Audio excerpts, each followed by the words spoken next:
Hi everyone, so the Season 7 patch notes for Diablo 4 are out. This is for the PTR that's going live on the 3rd of December on Tuesday. There's going to be a few days ahead of the Path of Exile 2 launch that I'm planning to blast quite a lot, but at least we're going to get a preview of the next season. Here I want to give you the full breakdown of what's in those patch notes. They generally do seem pretty good to me, but there are also some missing things that I'm kind of unhappy with, and we'll see how it will actually play out in the end. But overall, it looks like the game is actually moving in a relatively good direction with some exceptions, and it just kind of like needs more of the same, I would say. So let's start with this. We have a lot of new items as well that are coming. You might have seen those before already in the campfire chat. I'm not going to go through every single one here, but you can also find the full patch notes here either in our Maxor link. This is with formatting, so you can also see, like, for example, the tooltips and stuff, or you can also look at the official link here. So I'm going to post both of these down in the description and can go check them out. They are quite long if you go through all of this.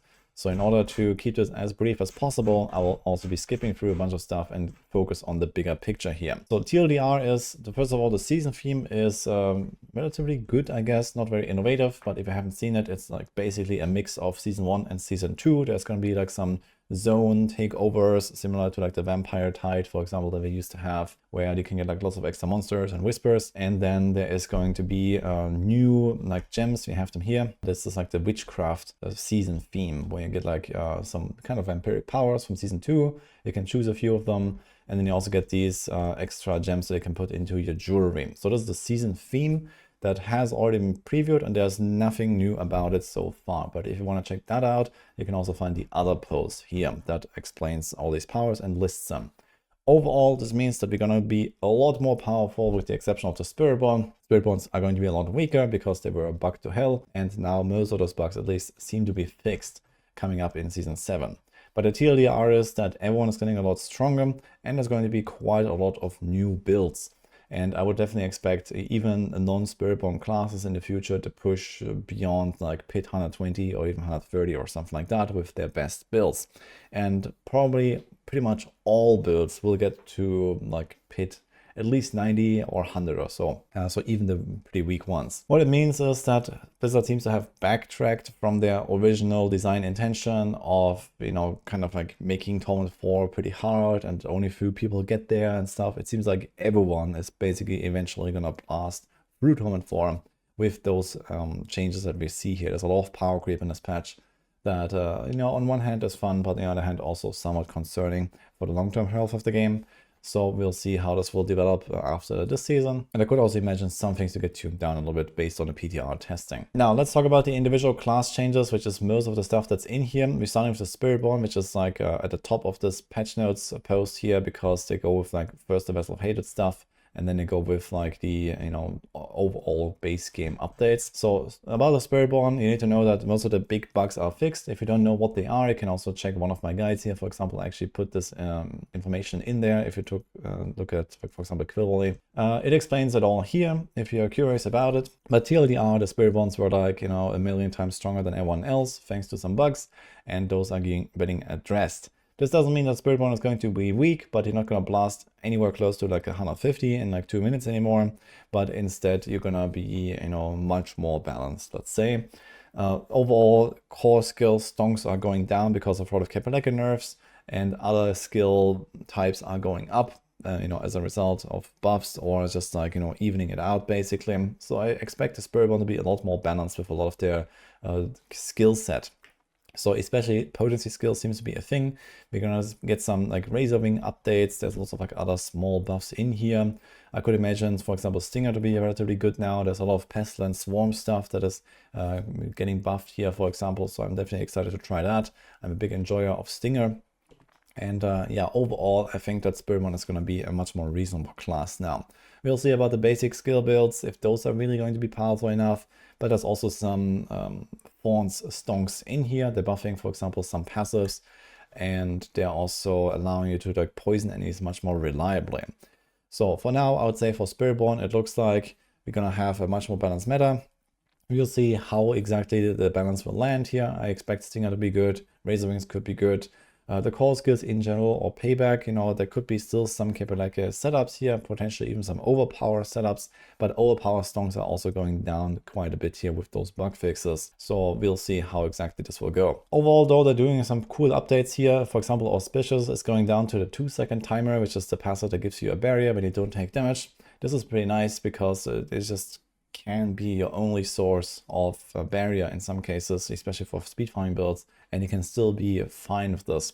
Especially if you, for example, put like one auspicious rank temper. Speaking of tempering, they also they fully nuked the maximum resolve temper, which is quite a heavy hit to the overall like power of the class, because resolve stacking was kind of strong, and that is gone completely. So there's like a new aspect that I also get a few extra resolve stacks now and stuff like that. But overall, it's not going to be a thing really for most builds, but it also opens up a lot of other cool choices on especially defensive tempering slots, which I think is overall actually like a net gain in terms of like fun with the class.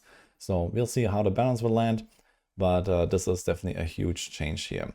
And also there's like some other cool stuff here for the ultimate skills. I'm not really sure about the protector here and the hunter, but there could be potentially some damage viability, especially for the seeker as its own standalone DPS tool here, so that now you get to scale with your crit and vulnerable damage bonuses. So if you stack up these stats, then you can stack up the seeker damage. That could actually become relatively powerful because you can cast it every few seconds, you can recharge it. That could be at the very least like an extra damage component. And combined, for example, with the upgraded wudijo weapon, we can also maybe deal a lot of damage and improve our spirit haul for an evade build, for example, with the seeker. So I expect evade build also be pretty potent thanks to this upgrade here and thanks to some other buffs in there. And then a nice addition for the Spiritborn is that now you can poison enemies with your centipede primary haul. So that just made it way easier to apply the toxic skin effect to all enemies when you're playing, let's say, Rock Splitter build, for example. Now, I'm not really sure if you're gonna see something like a Gorilla primary haul Thorns build.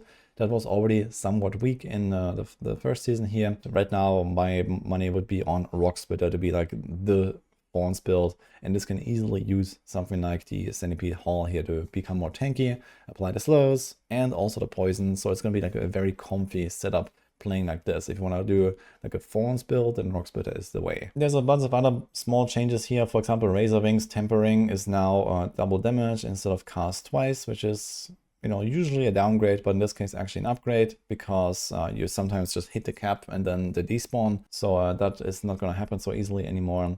Here's the resolve temper change. This is now armor %. Also, Touch of Death is getting a bit of a nerf here, so it's the chance to reinfect has now become the weapon temper. We'll have to see what value it will be, but this Touch of Death Storm duration cannot just be tempered as utility everywhere anymore. So this will probably also nerf that build a bit. So we have to see. It's kind of hard to predict where exactly the balance will land here with all these changes combined. I didn't really sit down and map it out all completely. So yeah, we're gonna try it out on a PTR and then we'll get a better idea.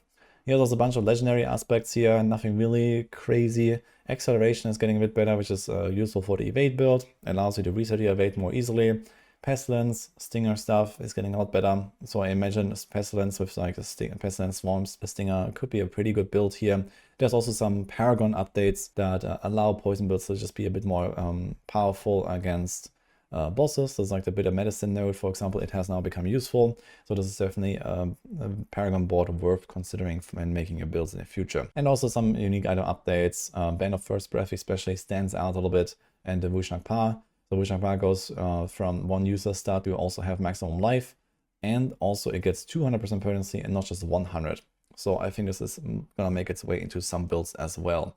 Either for staking the supremacy very high, for example with the hunter or the eagle or the seeker, or just to get like an extra boost to your spirit haul. So I could imagine especially evade build with this weapon could be really powerful actually. So I'm kind of excited to see that. There's also some other changes. So Capedeka nerf, we saw that coming already. This is getting a huge nerf, but it might still be useful, especially for payback, I imagine. We'll see if it's also useful for other builds. And Jacob Shell is getting a slight nerf, but I think this will remain like a absolute must-have for any poison build really. So we'll see about that. There are some other cool changes here for Vessel of Hated stuff. So for example, the bartering caches are getting upgraded. Also like some events are getting upgraded and so on. So these caches, some whisper rewards are getting upgraded. So there's a bunch of like little stuff like that. In general, there's also upgrades to, for example, ancestral item drop rates. The aspects are dropping only in the ancestral range when you find an ancestral. So it's going to be way easier to gear up, way faster to gear up, and also way more reliable to actually get your character somewhat maxed out.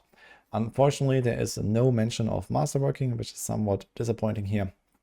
So I was hoping that we're going to see like an update to how masterworking works, especially masterworking resets is a big point of discussion, let's say, and a lot of people are unhappy with how that works. And I think that the current system is definitely worth evaluating, and hopefully we're going to get an upgrade. For example, we only reset 4 ranks at a time and not all 12 ranks at a time or something like that, so that you can somewhat reliably work towards your dream masterwork outcome. But seems like this is not coming in season 7 at least. So for now, we got what we got. Yeah, there's also like some updates to runes here. We also seen most of these already, so some runes are getting buffed. Especially interesting is a knock rune. I've already been using this a bunch on, for example, rogue builds to combine this for like speed farming setups, for example, with the jar rune.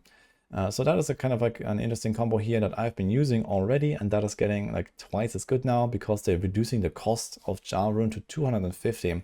So this means especially for like Torment 4 speed farming, a lot of builds will be extremely mobile using jar rune and whatever offering rune you can use that works well with it. So I'm quite excited to see this. In general, the pace of the game is probably going to ramp up quite a bit with this power creep plus the mobility that comes out of this. There's also some other changes here. Vex rune is getting kind of a nerf, for example, and some other like mostly buffs to a lot of runes. Another one that stands out here is probably Tech, which is the Earthquake rune. So Barbs are going to be very happy about this stuff here, I imagine. And there's also going to be a lot more Earthquake stuff down here. In terms of bug fixes here for Vessel of Hated stuff, so as I mentioned, most of the Spiritborn stuff is fixed. There are some things not mentioned, like the Jaguar Primary Hall and Fell Soothsayer aspect, which are also buggy. But with most of this stuff fixed here, I guess we might be okay. But we'll have to keep an eye on it at least and see like how okay we are basically. But overall, this is really good, I think. Finally, we're gonna get somewhat of a semblance of a balance. Also some Undercity fixes with tributes and bargains not working, which is good. Some other small stuff that is getting fixed here in various places. Yeah, overall, I think this is actually relatively good changes, and I'm excited to see how this will work. If you're asking about, for example, Toxic Skin build for Spiritborn, which is something that kind of came up relatively late in season 6. We'll have to see. Right now it doesn't seem like it's gonna be like dead, but with those bug fixes I'm also not really sure how alive it will be, so we'll also have to see that on the PTR. Now let's jump into the other changes here, so general and then the other classes. So there's like a few aspect changes, most importantly 2 new aspects here that are pretty good. These are ultimate skill based. In general there is like a theme towards pushing to like ultimate skills. For example, something like Iron Maelstrom, Call of the Ancients, like a pet Barb could be a thing.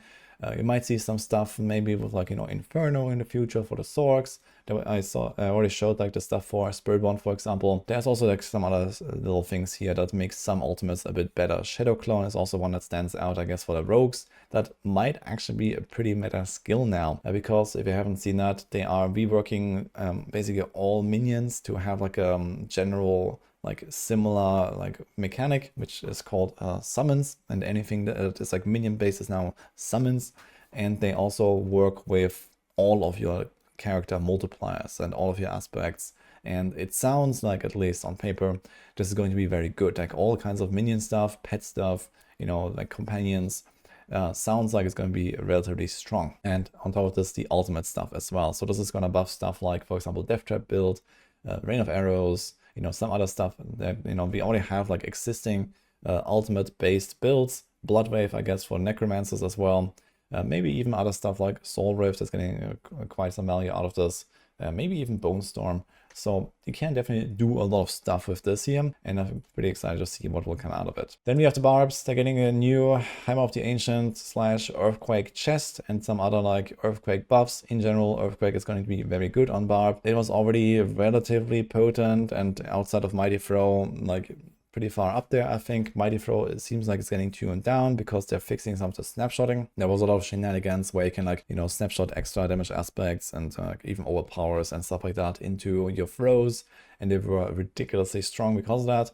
They are buffing Mighty Throw, but I don't think it's gonna be at the same level afterwards. But Mighty Throw was so far beyond everything else, including, you know, like almost catching some of the Spiritborn builds actually. this is how good it was. Yeah, now it's getting tuned down. But I do expect Mighty Throw to still be a pretty top tier build. There's also some other buffs here for the Barbs, for like, you know, Hoda especially, the pet Barbs that I mentioned. Yeah, some nice little things here and there across the entire class, I would say. So I expect like most of the top meta builds for Barbs to be like Earthquake based, thanks to the tech buff, for example, thanks to the Earthquake buffs. There's also some other aspect changes that just boost them across various, you know, multipliers.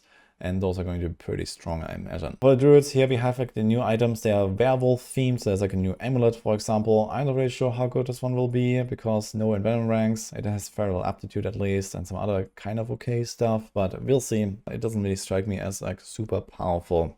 There is a rework to Lupin Ferocity, which, you know, makes this effect a bit more valuable. But overall, I don't expect too much, like, you know, maybe like a 20 or 30% DPS increase on this compared to what else you could have on an aspect on like the amulet. Not really that crazy good. But overall, Druid is getting quite a lot of buffs. So especially the shapeshifting stuff and Shred is getting some buffs.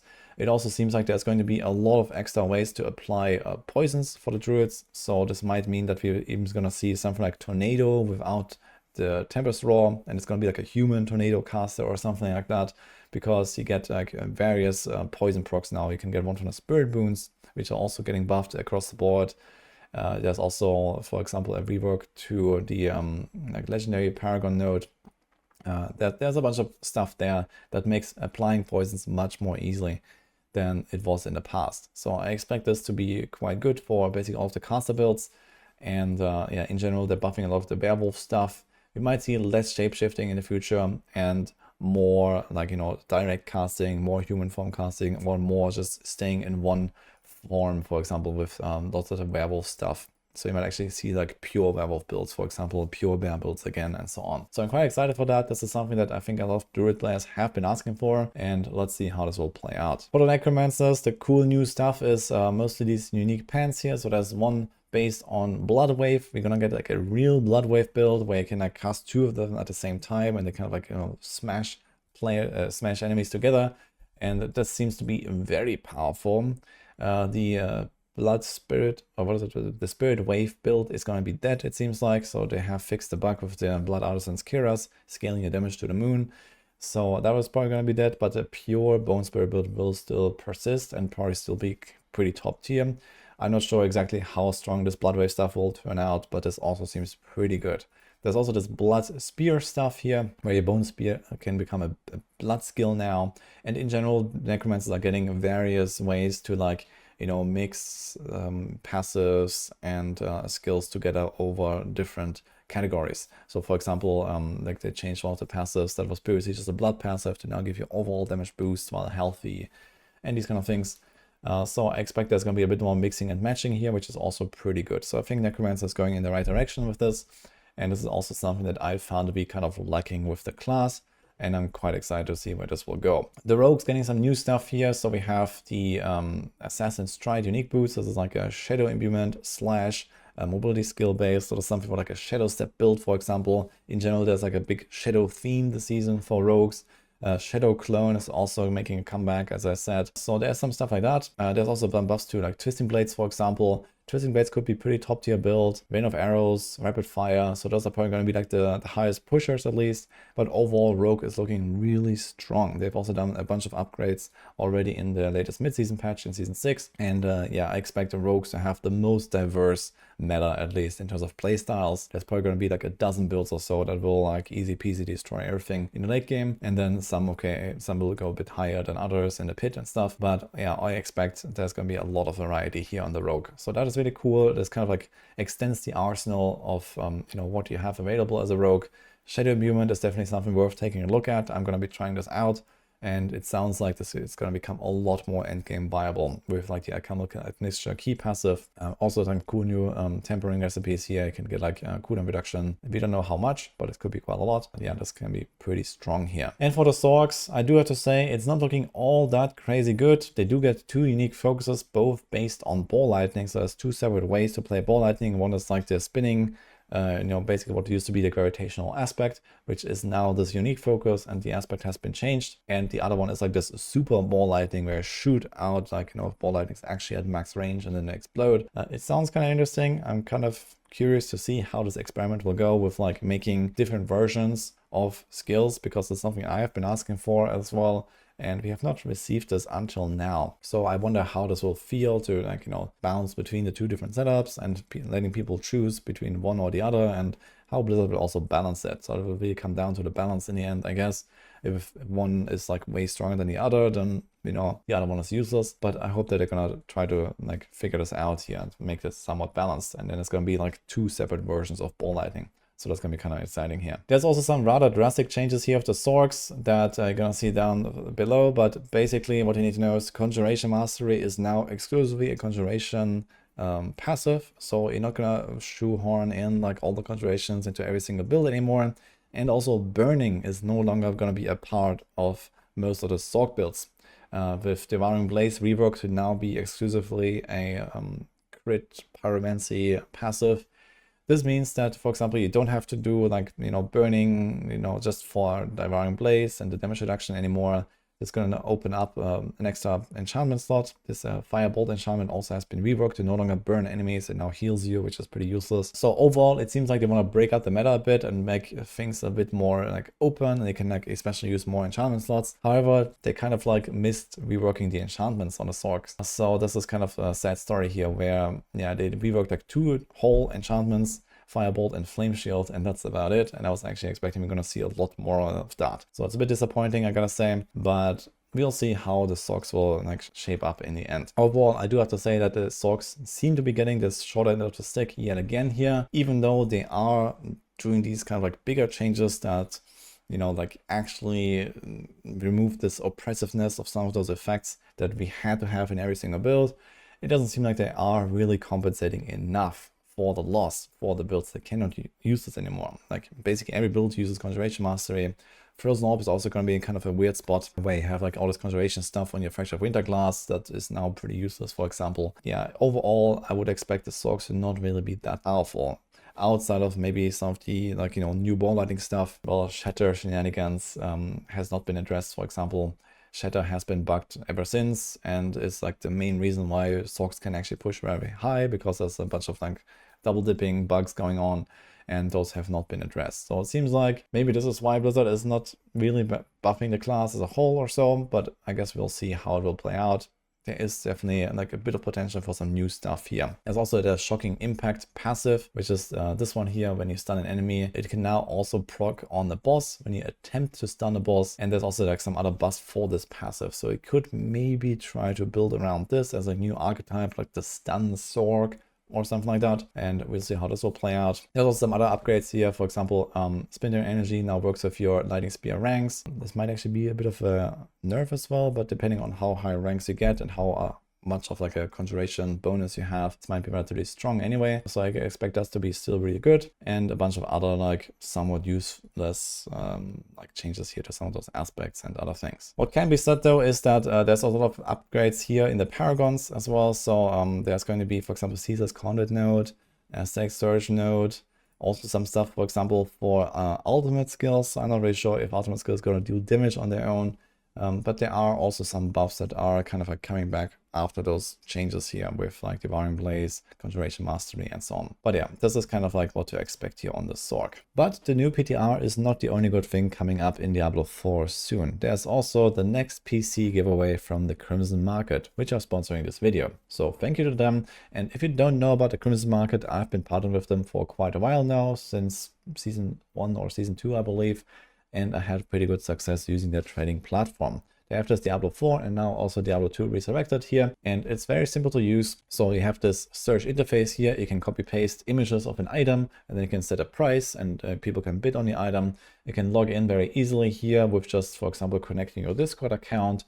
And they also have like a very nice search that is called the Magic Search, where you just type the name of an item, an aspect, a stat, whatever you want, and you don't have to select lots of filters here. So the only thing you really have to filter is like season, eternal, or hardcore, softcore, and that's about it. So it's very nice and simple to use. And for example, here you can also see your own listings if you have any.